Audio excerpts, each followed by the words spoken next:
We do so many things every day. When I take a step back and look at our operation, two restaurants in Boulder, Black Cat, Bramble, and Hare, and then we have a big organic farm just outside of town. When I take a look at the operation and I see the staff and I see the culture that we've been able to build, it is amazing. I am proud. And I love everything that we do. Jill and I work incredibly hard all the time, but it's incredibly rewarding all at the same time. And at this point, I've learned not to sweat the chocolate, not to sweat the pineapples or the scallops or anything like that. We do everything that we can so that we can celebrate the things that we can't do. Our lives are filled with successes, and they're also filled with failures. Initially, I was thinking that this would just be kind of a mea culpa, tell you about all the failures that happen in our restaurant, and I can imagine all of you have the same failures that we do. You order togarashi, but toilet paper shows up.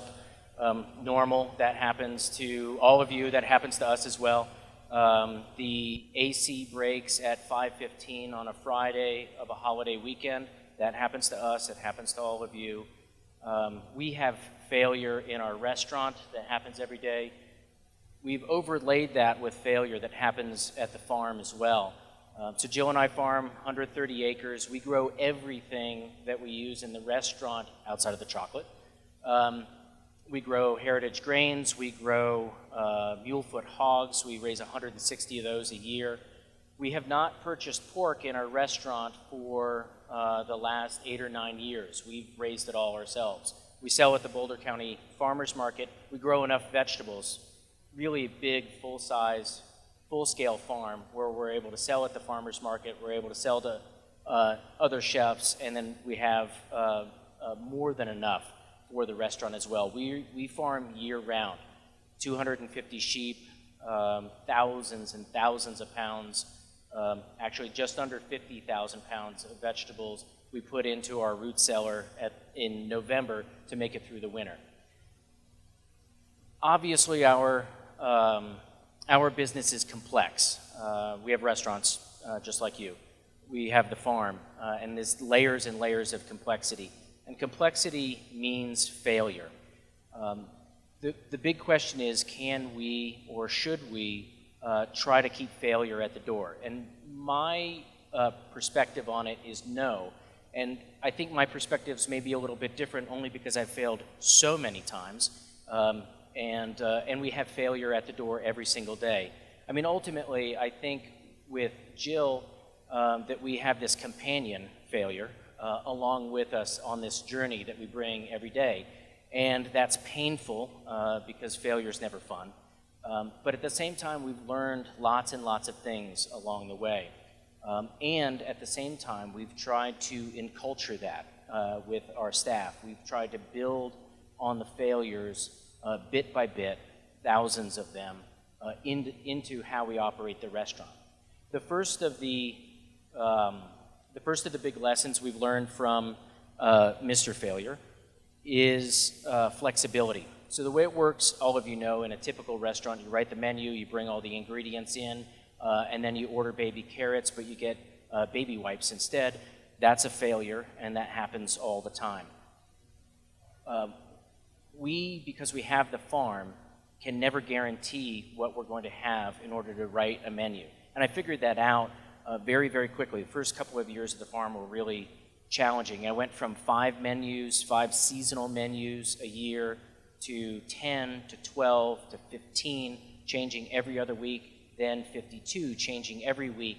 And I still could not guarantee that I would have the produce in every single day off of my own farm.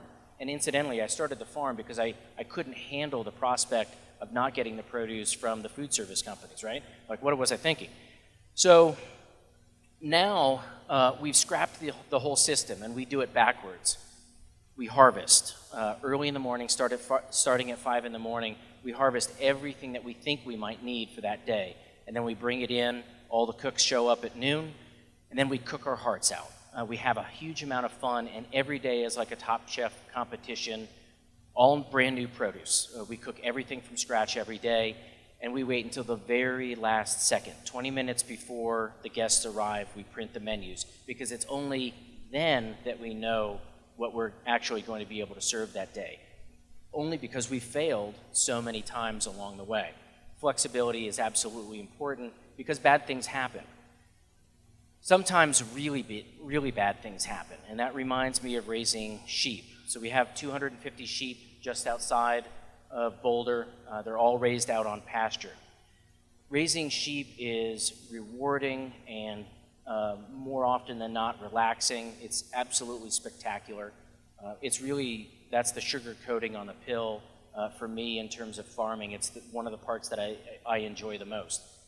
Out of a 365-day year, about 320-ish days are spectacular, really, really wonderful.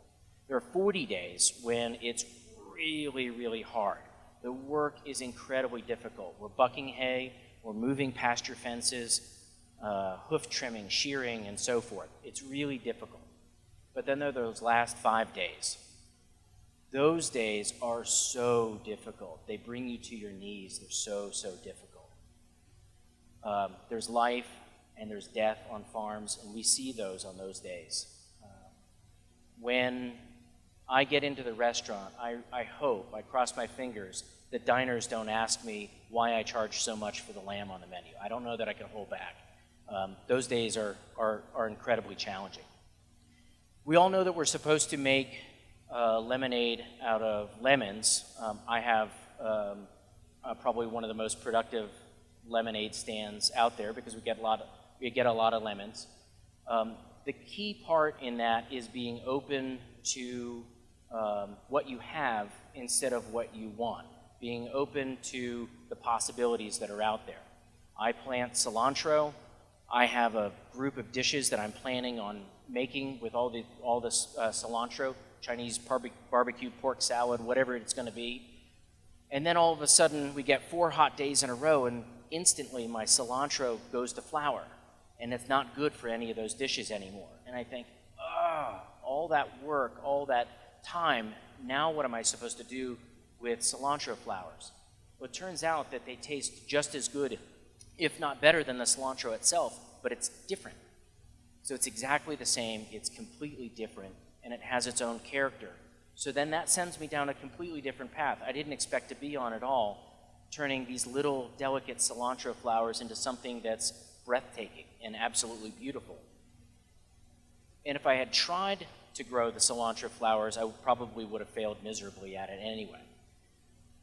But it's the opportunity, and so you take that and you go with it. And that reminds me of raising turnips when I first started full-scale farming.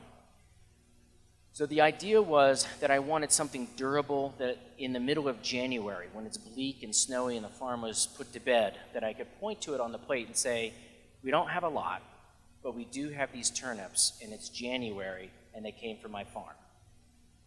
The problem was I was terrible at growing turnips, and what I ended up with, because I had planted enough to make it through the winter, what I ended up with was mountainous piles of woody, tough, completely worthless turnips.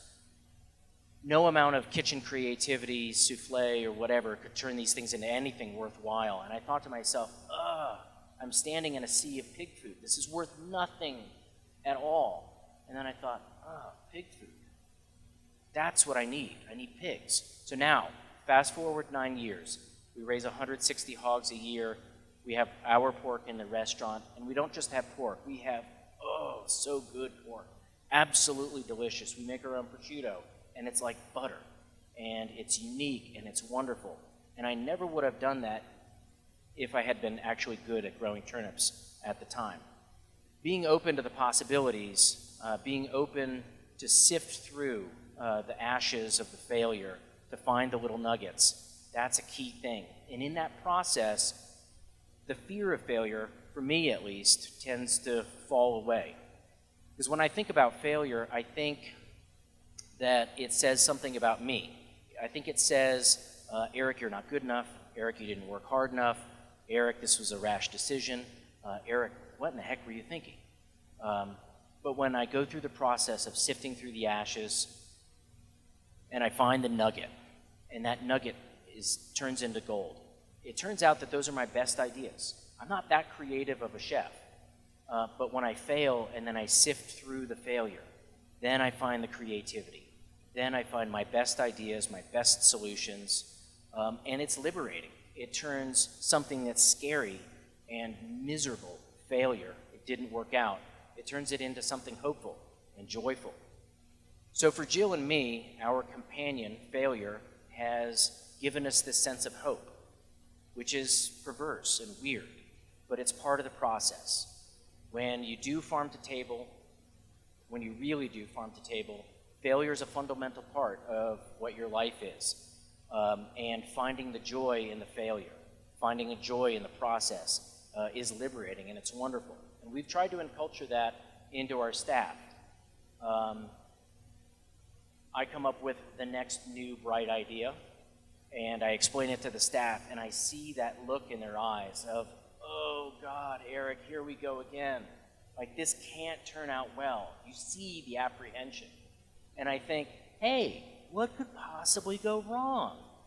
And they know, and I know that everything can go wrong, everything will go wrong. But in the end, that's okay, because we're flexible, we're strong, we're gritty, we're durable, we're open to the possibilities, and we love change, and we love the joy that comes from all of the destruction that happens along the way.